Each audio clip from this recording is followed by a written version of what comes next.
Hello and welcome to Elena Meets the Author. This podcast explores how authors create a world that we can escape into. Join me as we demystify the magic that keeps us turning the page. Hello and welcome to Elena Meets the Author. I'm your host, Elena Bose, and today I will be speaking to Lyn Slater, author of How to Be Old, Lessons in Living Boldly from the Accidental Icon. During her 60s, Lyn was a social worker, a professor, a blogger, an accidental style icon with nearly 1 million followers, and a fashion model. Her face was splashed across billboards and buses around the world. It was the most exciting decade of her life. Then, at 70, she decided she didn't like the life of an influencer. It felt inauthentic to her. She wasn't connected to the people she wanted to connect with, so she gave it all up and wrote her first non-academic book, a memoir about how she became an accidental icon. The book is fabulous, packed with pearls of wisdom and engaging anecdotes.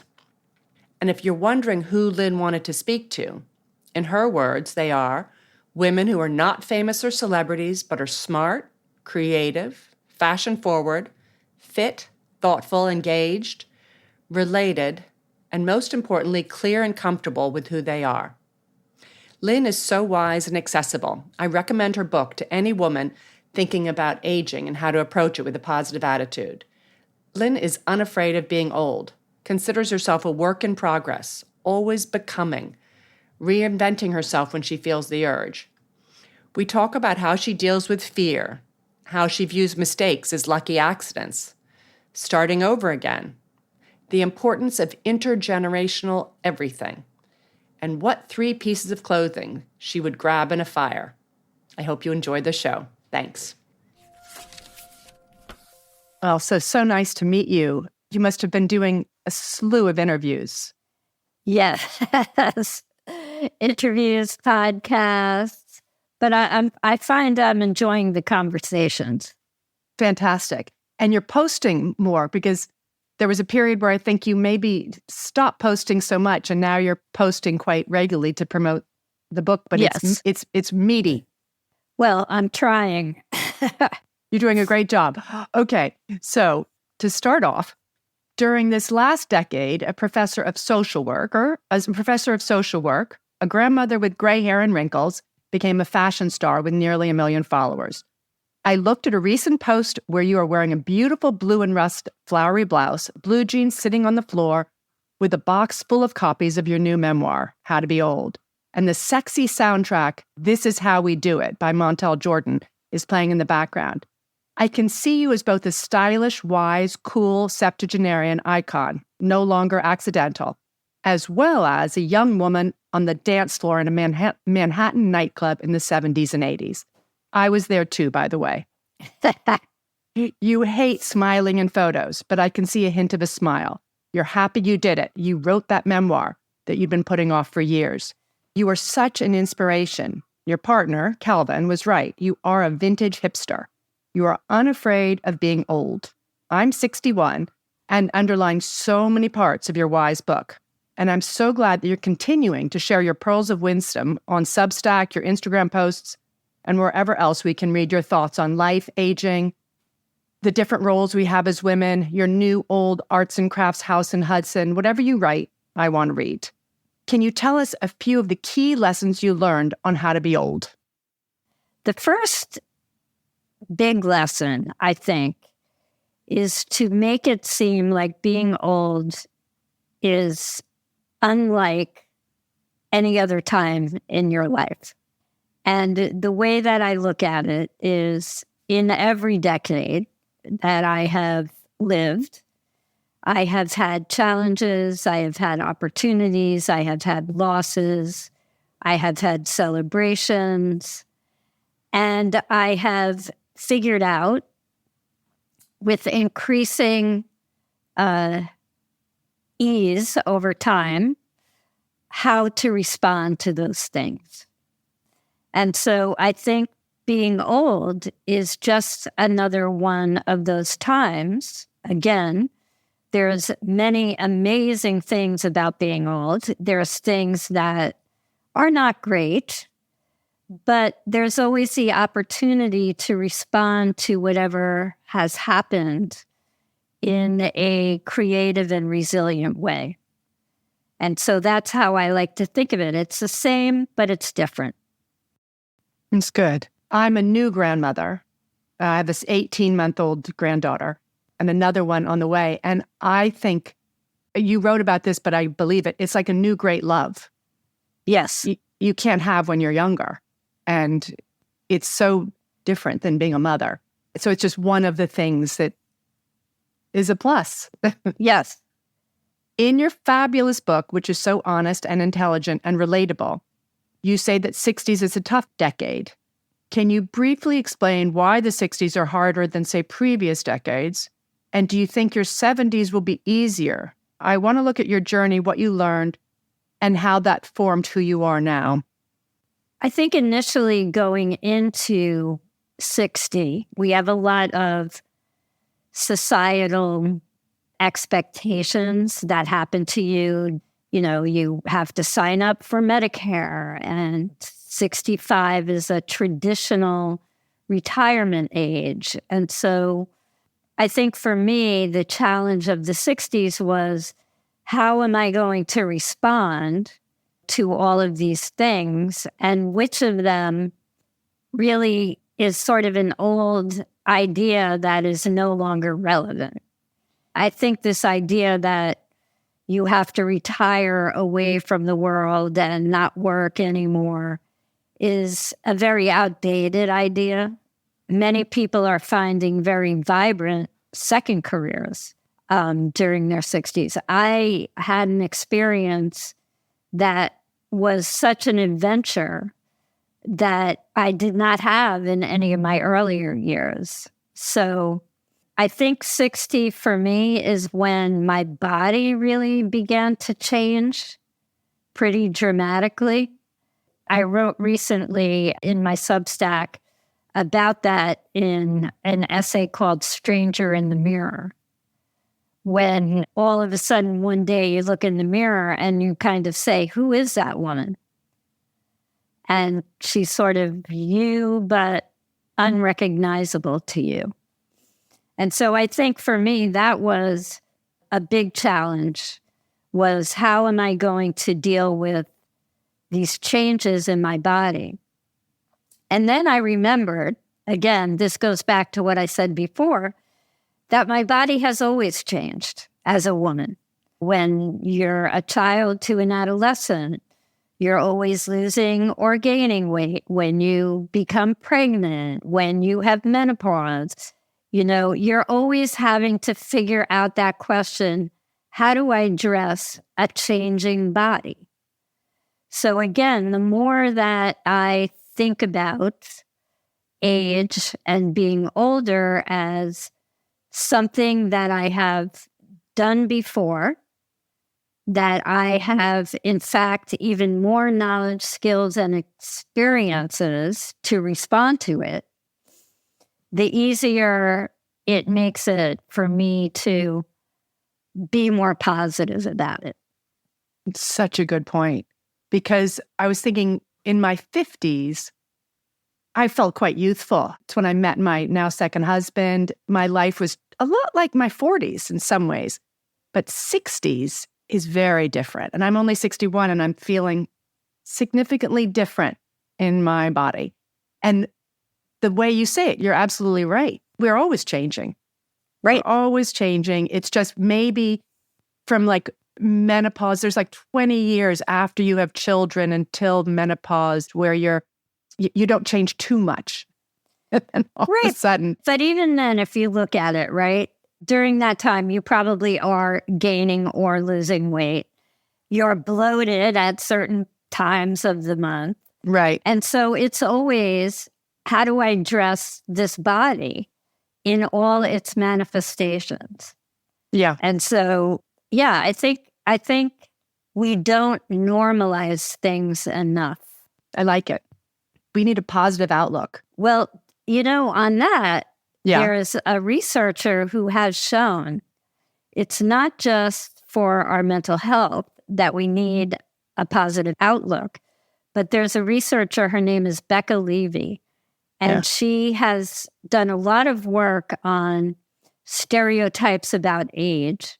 And she has found that if you have negative thoughts about getting older when you're young or being old, that it literally puts you at higher risk for cardiovascular problems and takes away 7 years from your life.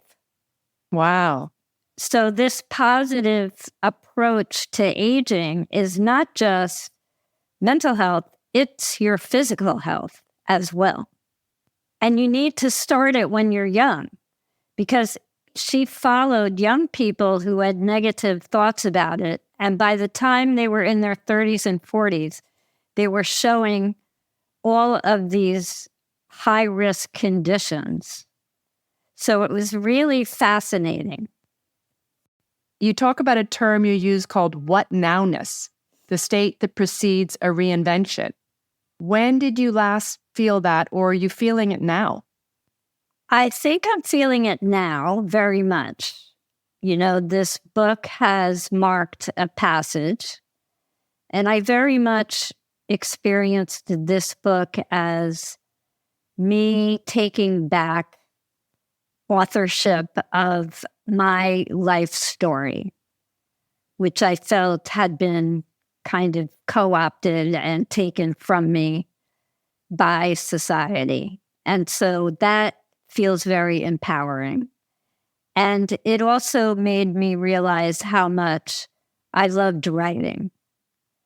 And so I am in a what now time because I know that I want to write. I am just not sure what path that's going to take me on. So, for example, I have really enjoyed my Substack because it's an opportunity to have a conversation with a community. And in the best times of my blog, that was what brought me the most pleasure, because I was fortunate to have many outstanding women doing incredible things, following me. And I would usually ask a question, and the comments themselves were like mini essays. And so I was getting as much from my readers as I was giving. And so I've now had the experience of being in the mainstream publishing world where you are very disconnected in a way from who's reading your book. And so at this point, I'm asking myself, what kind of a writing life would bring you the most pleasure? And so I am in that what now stage, and I'm doing things which I'm really happy about, like going to a lot of book festivals and being on panels. And for me, that feels more exciting than a TV appearance or other things that, you know, can come with writing a book. Because you're connecting and learning. Yes. And for me, as long as I am learning, I am alive and I am moving forward. When I stop learning is when I'm in trouble. I take a writing class, and the teacher, Jocelyn Linder, she says, you know, for writers, you either need to be writing, reading, or living. Exactly. You quote David Bowie as saying, aging is whereby you become the person you always should have been. Would you say that's true of you now, and how so? Well, I think that is true, and I still see myself becoming. My mom was 95 when she passed away, so I'm very much like her in many ways. So if I'm lucky enough, that means I have another 25 years of reinvention. But I think I am very happy with how I've landed at 70, because I feel like I have the perfect balance of family life, of community living, of creative expression, nature, all of the things that during my past life I would have to make choices about. So now I feel like they're all settled into my life in a really wonderful way where they're all coexisting.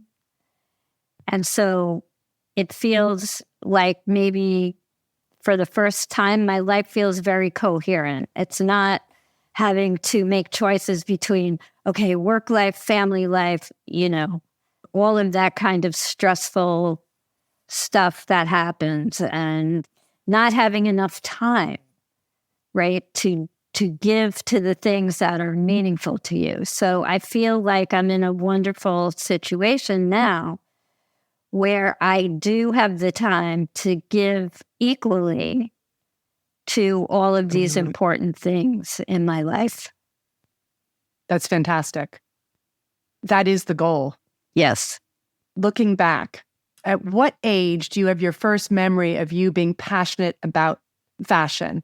And do you remember a particular outfit that you thought was super cool? Well, I have to say, I always make the distinction between fashion and clothing, because I was really never into fashion. But I understood that clothing would give you the power to communicate who you were or your identity and how you wanted to be. And so, again, even when I was a child, I would have a character in a book who I thought was very cool and I wanted to emulate them. And I would devise some costume that would make me feel like them. And so that's how I've always been in relationship to clothing. And so I think probably the first time I thought of clothing as cool was when I was in high school, and I went to an all-girls Catholic school and grammar school as well. So I had been wearing uniforms forever. And it was most of the girls in my school would wear much more prep styled clothing, like the Villager was a big brand back then. And I had this pair of bell bottoms that were just incredibly great, and very high platform shoes, which made me feel really tall. And the pants would be swinging, so it made me feel sexy. And I had this beautiful, like, gauzy Indian print blouse that was almost transparent. And so I thought it was cool because it was making me unique.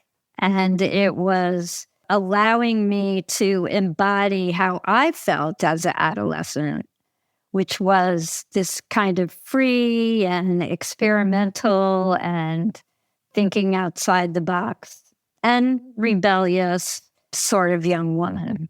I love it. The outfit sounds great. It was cool. I believe you. Can you speak to your love of avant-garde designers like Yohji Yes. Yamamoto, Comme des Garçons, Maison Martin Margiela, Dries Van Noten, and others? Did they speak to you more than conventional top designers like Yves Saint Laurent, Celine, Prada? Yes, because if you go back into their history, you'll see that they often featured older women in their shows, and they had a way of designing that was kind of ageless. So that Dries Van Noten, he said one time, I want mothers and granddaughters and grandmothers to come to my show and find something to wear. And so because of that sensibility, and because they had a very intellectual approach, which I thought was transgressive at the time. Ray Kawakubo in Comme des Garçons was really just challenging every single fashion norm that existed. And I guess because I am a rebel at my heart, those were the designers that really appealed to me because they were breaking big time rules in their clothes that were pretty formless. Or in one show, Ray Kawakubo was like exaggerating body parts in her clothes, and just very interesting how they thought and what they did. Yeah. And reflective of a life philosophy. Yes. Now I'm horrible because I'm forgetting names, but you wrote a recent story about a designer. Who is it that, Helmut Lang, who became an artist? It was the height of his success. Sort of, I identify with him. And he just said, I'm leaving because what I really want to be is an artist. And so he did. And he had a lot of friends who were artists who encouraged him. But the particular piece I wrote about, I loved because he had an archive of all of his clothes. A good part of it he had given to museums and fashion schools. But he had a significant amount left, and it was in Soho, and there was a fire. And huge amounts of it were destroyed pretty much. So he took all the remnants, put them in a shredder, and turned them into the most haunting sculptures. And I had actually gone to the show where he was showing them. And when you go up, they look like aspen trees. They're tall cylinders. But when you go up, you can see little pieces of fur and a label and a piece of denim, or all of these parts of his clothes. And he really sort of used the materials from his prior life as part of becoming his new life. And I think that is such a symbol for reinvention, right? Because you're using everything that ever came before, and you're just kind of reconstituting it. You're putting it into a different form. And that's what he did. And so I was very impressed by his process. I think creative people can be creative in so many different ways, and you're just limited if you think you're just one thing, because clearly you've got lots of different avenues to express your creativity, and I love that too. At the beginning of your adventure, you met Somerset-based French influencer, who I now am looking at myself. Thank you very much. She's very cool. Garance Doré, who gave you some advice to always be authentic. Be on social media because you love it. That's how you'll attract the most followers. Has that been your experience? I guess the question is with the word followers, right? Followers can be numbers, or they can be engaged people. And so I think that as long as I was being authentic, that I was getting followers who were engaged with me and what was happening. I think there came a time when there had been some viral posts where I was literally getting 100,000 new followers in a day. And that is when I think it began to go off the rails in a sense, because at that point, people are just following you because other people are. And it's not because of you and the story you're telling or who you are. And so I found her advice to be true, that when your authenticity is compromised in some particular way, that then you really begin to lose your love of it. And that's what she was telling me. It was about your love of it. And her own story is very similar because she also quit at the height of her career. And she had been a very famous fashion blogger and going to all the runway shows. And she reinvented herself a few times, usually around her relationship with a man in terms of geography. But she finally just kind of pulled herself out. And at the end of the day said, I want to be a writer. And so she got a lot of flack when she left influencing because she was critical of it. And so other influencers were like, well, you started it, you were in the early ages and now you're putting us down, which I don't think she meant to do, but she was just kind of telling her own story. So I think you have no currency on social media if you're not authentic. That's a lesson I think you have to learn through experience. Yep.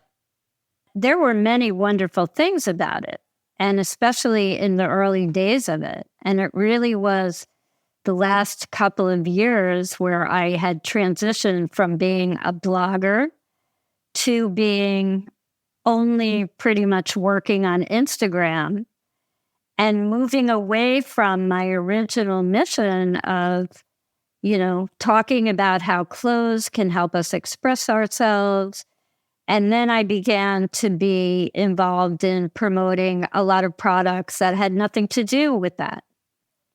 And so I think that is the moment that I lost myself in it. And I think that I understand why that happened to me. I understand why I was vulnerable to it. And for me, what matters is that I could sort of take stock of myself and say, what kind of person do you want to be? And get back to who I am and my values and to walk away from it. And again, that is part of it, right? Everything we do is experimental. And if you don't even try, then you're never going to see if something good can happen from it. And nothing is ever all good or all bad either, right? So there's many wonderful things about Accidental Icon, but then there were things that, like being old, not so great things. Mm-hmm. Mm-hmm. Yeah, it's not so black and white. Exactly. How does it feel to be a first-time author at 70? It feels amazing. It really does. It feels like quite an accomplishment.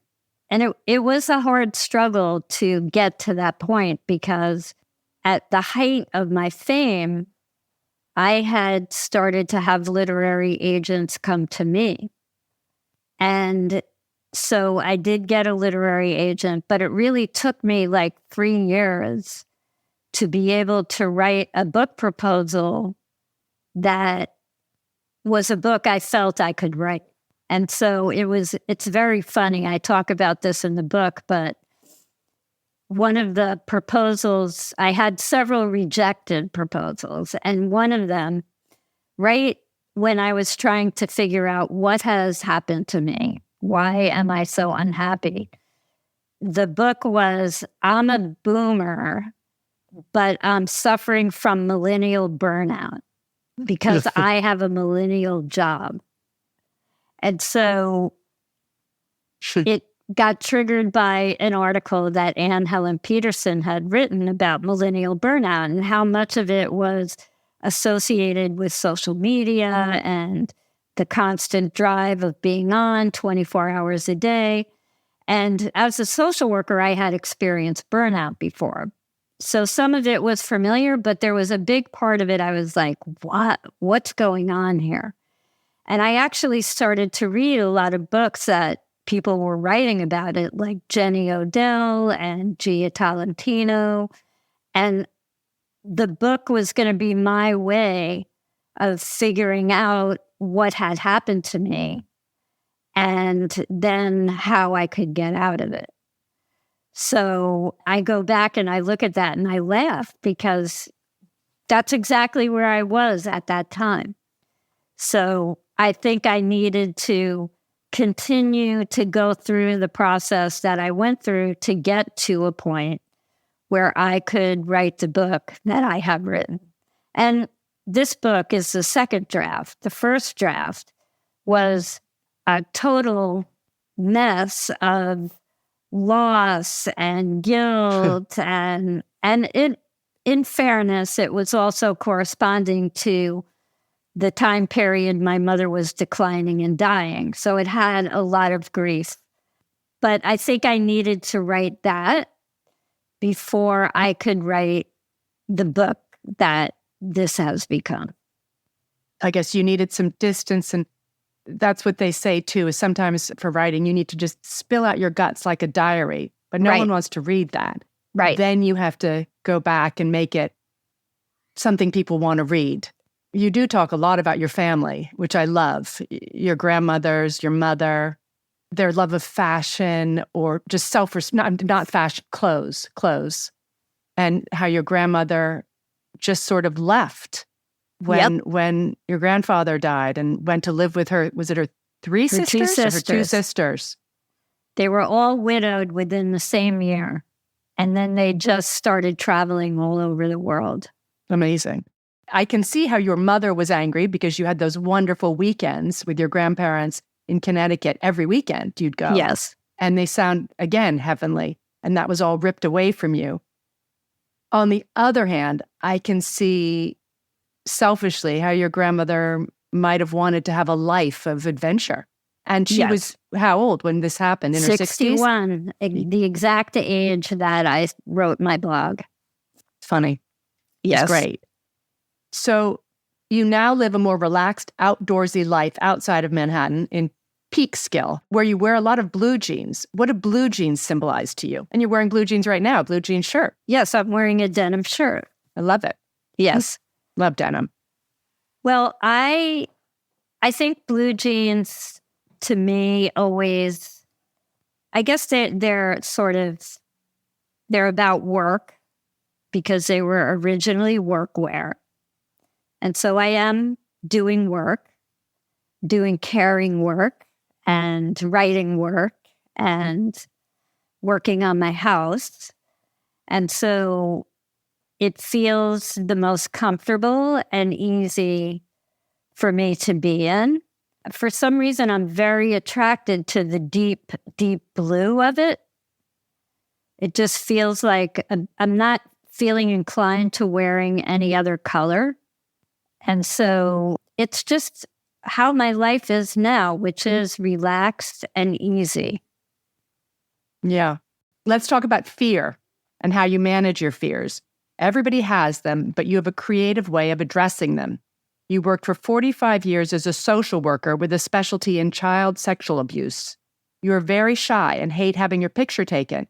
And yet in your 60s, you did just that, working as a media influencer and model with your face splashed on billboards, buses all over the world. How do you conquer your fears? One of the small ways that I did it was by wearing sunglasses. And so a lot of people thought, oh, that's just part of her persona that, she's wearing sunglasses, she's cool. But for me, it was the only way that I could tolerate having my picture taken. And behind the scenes of those, billboards or whatever, especially in the early beginnings of when I was first doing big campaigns, I was so stiff and so uncomfortable. It would sometimes take them a while to get a usable shot of me. But I think the point is that if you don't risk, you don't gain anything. And so you have to find manageable ways to help you take that risk. For me, it was my sunglasses. And I remember I had gone to London because I was signed by a modeling agency. And this is when I first started to really explode. And my agent had set up an interview on BBC TV. And we went in, and they're like, she has to take the sunglasses off because we don't want reflective glare. And literally, I was like stuttering. I was so nervous. And I mean, I'm used to public speaking as an academic. I got up in front of a classroom, I spoke at conferences, but this was a whole new realm. So finally, my agent basically said, look, you've got to let her wear her sunglasses. Let her put those sunglasses on. And so I did, and I was able to speak coherently. Wow. Because this was also the conflict for me, right? Because people thought, oh, look at this woman. She's so badass. She's just putting herself out there. And it really was this different person. And I usually always speak about accidental icon in the third person, because for me, she was an alter ego. She was not the real me. And so I always had my real life and her life. And they were both very different. So I think I was probably braver in her life than I had maybe been in my real life. Except your social work job must have been scary at times, going into homes. Oh, yeah. But somehow that was a different kind of fear. I think this fear was that fear of putting yourself in front of people. Yeah, you. Yes. Okay. You also write about friendships in your book. Yes. How, while you may not have a large number of friends, the ones you have are very important to you. You have friends from different periods of your life who may remember things about you that you've forgotten. And you have what you call creative catalyst friends who push you forward when you're at a creative crossroad. You have multi-generational friends, both older and younger than you. You attract people of all ages. Tell us about the unique benefits of these multi-generational friends. Do you think as we age, it's important to have younger friends in our life? You seem to thrive when you're working on projects with younger students. I think it's really important. I am a huge fan of intergenerational everything. I am a huge fan of intergenerational living situations. I think that the biggest chance we have to solve some of the really big problems that we have right now are through intergenerational collaboration. And I always say, I am an expert in history, but young people are the experts of now. And that any real innovation is a mix of the two. You have to know what the history is, but you have to then have a new idea about it that's relevant to the current time. And I think that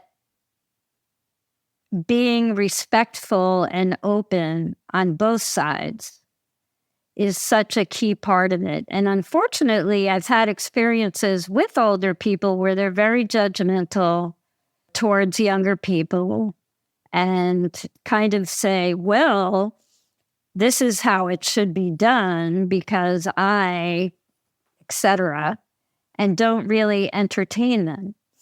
So I think, again, there's such creativity and problem solving that can happen.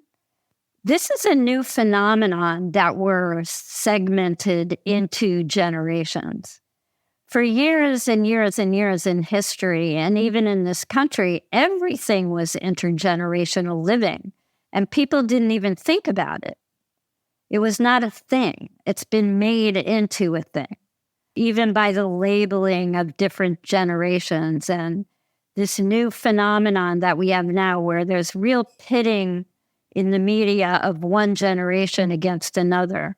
Like boomers are wrecking the lives of younger people. And that really is a way to divide us and make us less powerful.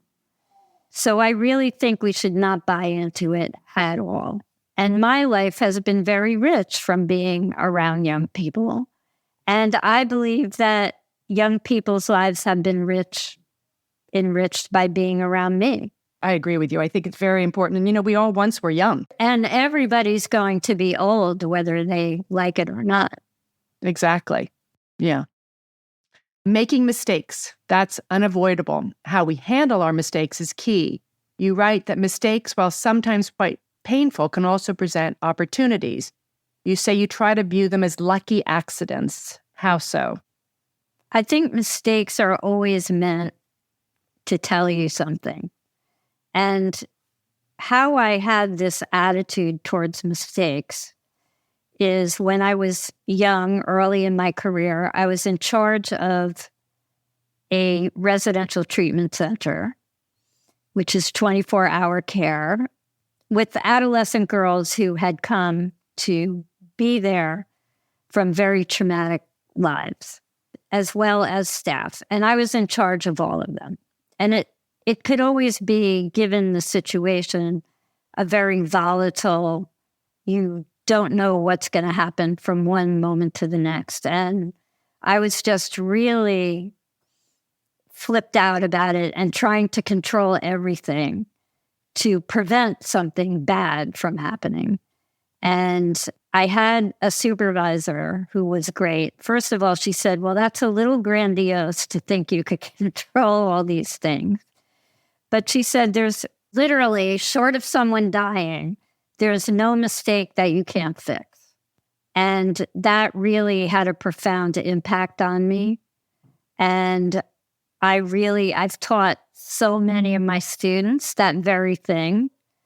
Because when you're in a situation where you are, as a social worker, dealing with some very profound issues where you have power, a lot of power, to decide whether someone should get something or not, it's really a quite humbling experience. And so I think we are very hard on ourselves, and we make a mistake and we're beating ourselves up. And again, I'm going to go back to that notion of taking responsibility.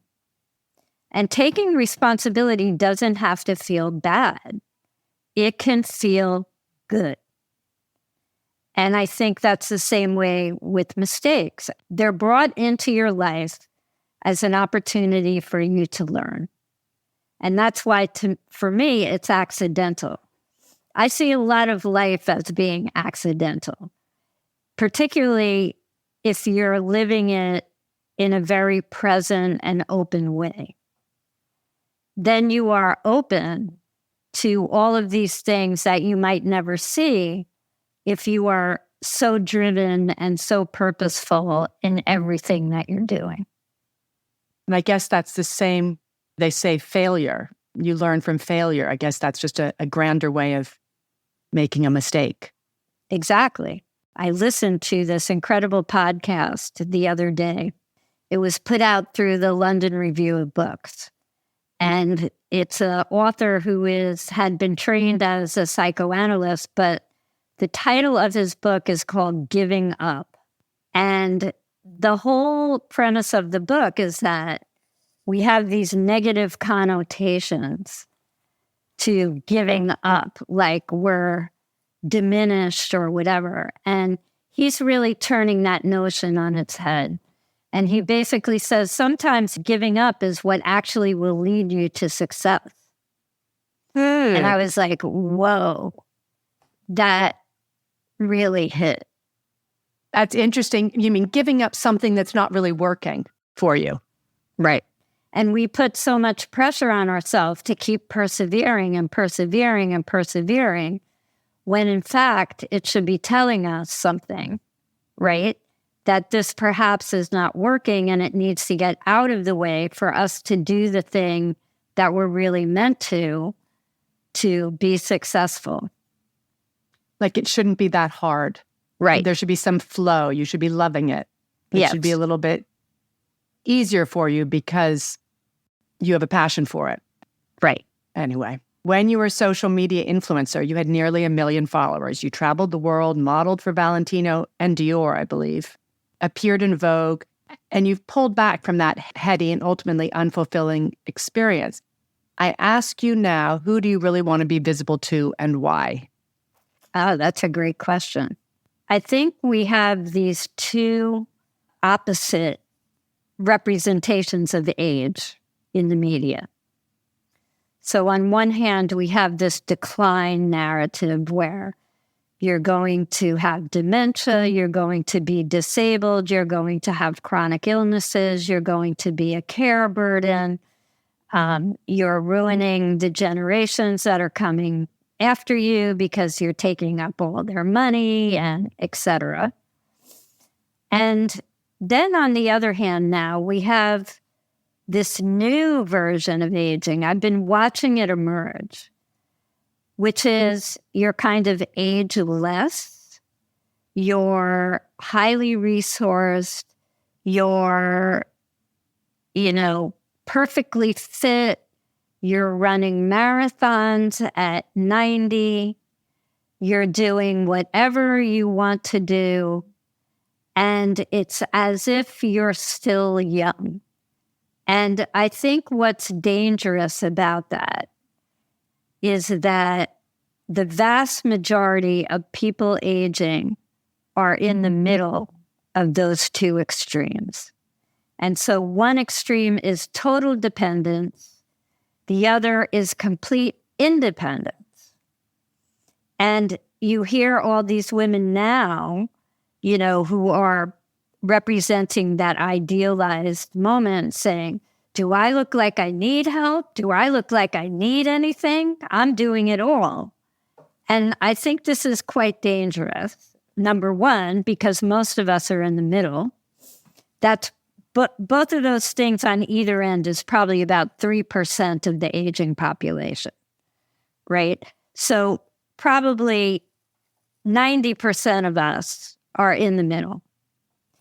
And I think what's dangerous about this notion that we don't need anything, or that everything has to be about curing our diseases or trying to intervene in that and providing medical care, is that policymakers and innovators are either going to think we don't need anything, or all the innovation should be about our physical body.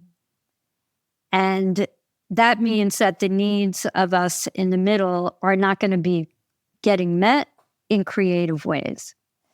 And I think in the beginning, and I think I actually, for many women, I appeared to be that idealized older woman. And I think in the beginning, when I first started, we did have to really promote super, super positive versions of aging because there was so much ageism. But I think we've gone too far.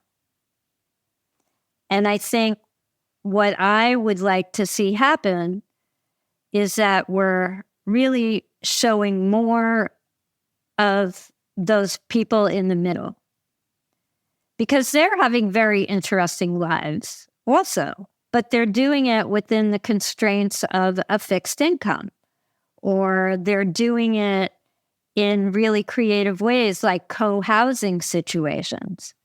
There's a place in London for older women, and women generally outlive their spouses.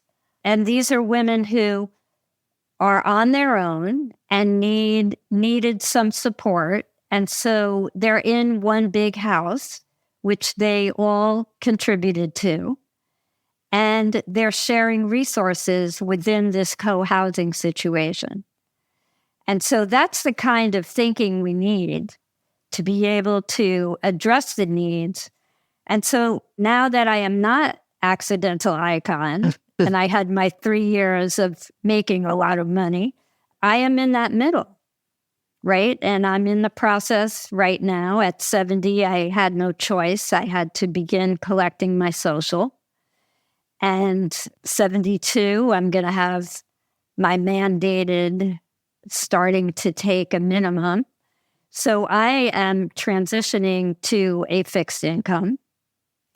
And that really does inform the decisions that you make and how you decide to live. And what I'm finding is that you can be extraordinarily creative and have a very rich life without having the perfect body or have the perfect bank account or have this sort of image that's being perpetrated. I would really like to be visible to those people in a way that they feel like, okay, I'm being seen. Because that was the power of Accidental Icon in the beginning, is that a lot of women were saying, I'm being seen because she's being seen. And so now my project is, and maybe that's part of wearing the denim and having an ordinary life, is I want all of those women to be seen. So that's kind of who I want to be visible to. Got it. I will say that the photographs in your book, you look amazing. I love what you're wearing. You really have some great outfits. You dress, it's very age appropriate and cool.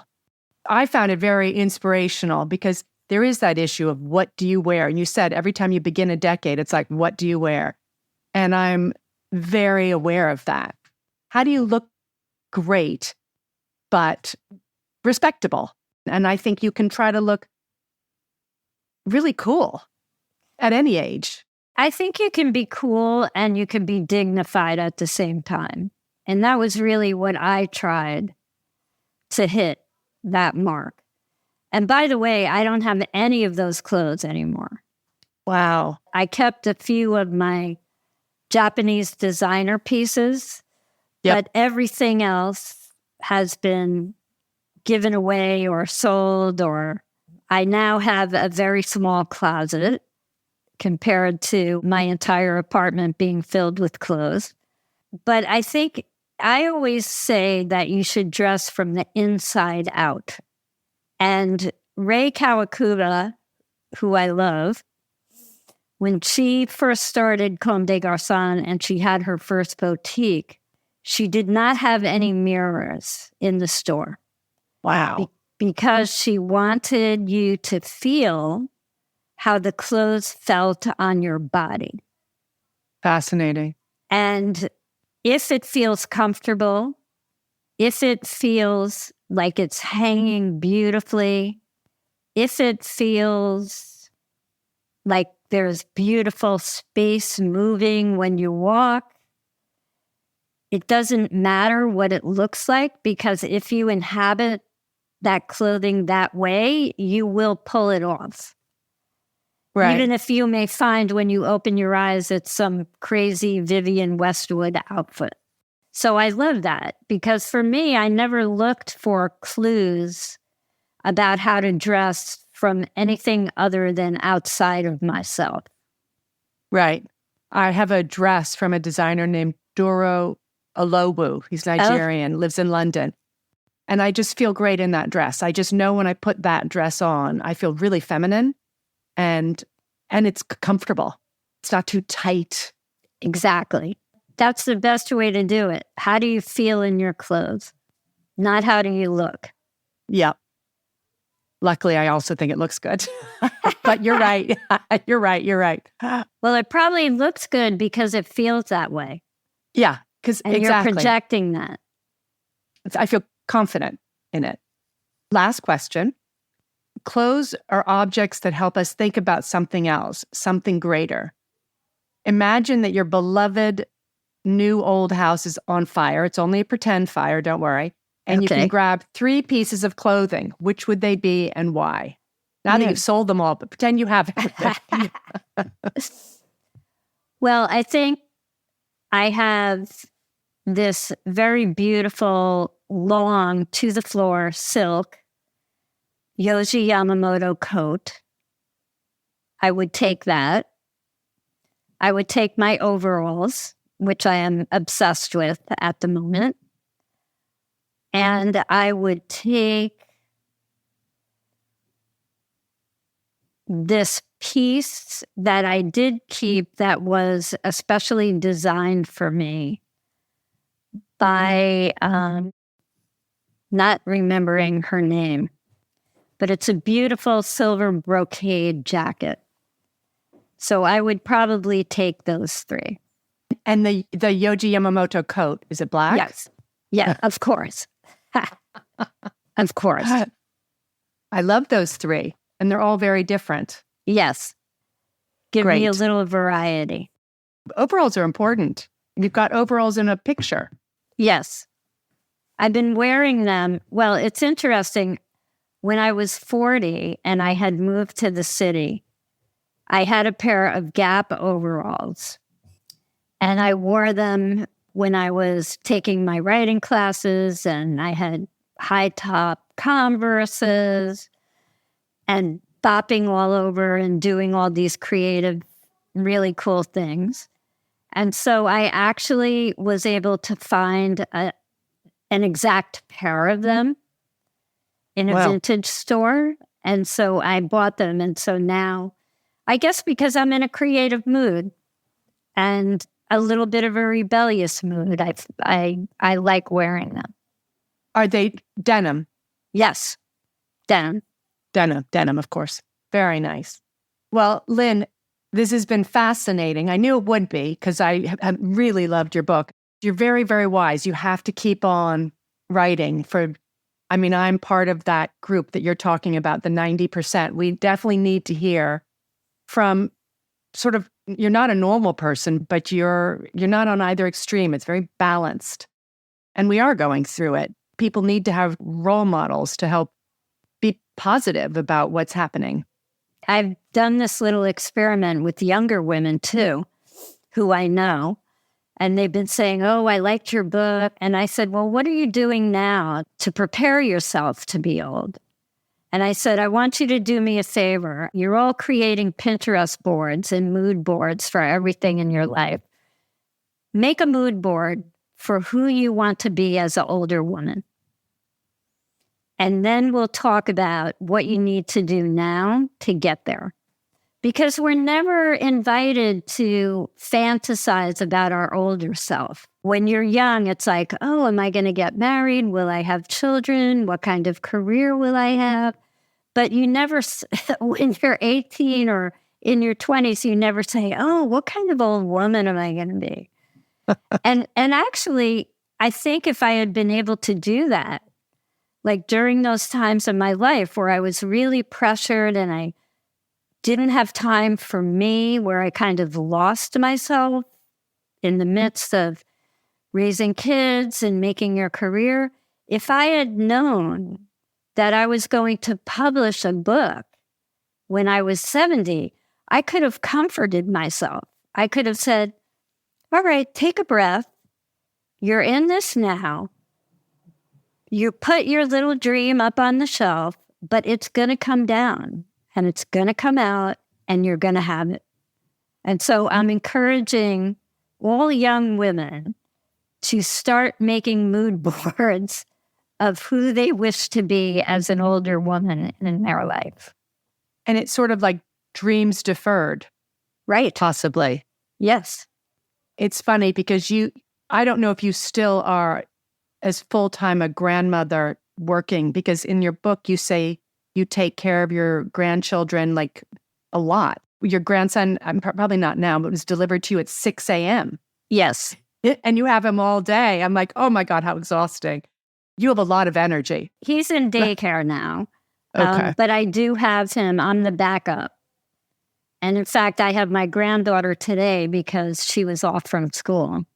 No, fantastic. Yeah, I actually was doing that, interestingly, when I was writing my book. So I would sit at my kitchen table with him strapped onto me as I was writing. Amazing. I do think you might have a super amount of energy. Not anymore. I'm like exhausted from all this. It's odd to say, but like I'll be happy when the book is out and life can get a little bit more back to normal. Exactly. Well, I think it's going to do really well. I'm sure of it. I think you're going to become another sensation, whether you want it or not. No, please. Thanks for listening. I plan to interview interesting authors every month. If you have any questions you'd like me to ask or authors you'd like to recommend, please do. You can message me on my Instagram, Elena Bose. Next month, I'll be speaking to Elizabeth Fremantle about her historical novel, Disobedient. See you next month.